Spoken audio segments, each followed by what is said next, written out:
Bagaimana hukumnya melakukan tujuh atau tepung tawar pada orang atau sesuatu benda? Itu tafaul, boleh, bagus hukumnya. Yang kalau kita bahas nanti ukir sambungan tanya bahas kena, boleh, bagus.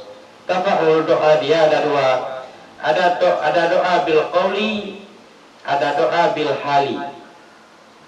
Bahkan ada tiga. Ada doa dengan perkataan, ada doa dengan keadaan. Misalnya kita berdoa, ya Allah, sebagaimana Allah menciptakan ayat ini bisa memberi manfaat dan kebutuhan hidup bagi orang lain, jadikanlah saya seperti ayat ini. Itu namanya tafaul dengan hal. Boleh.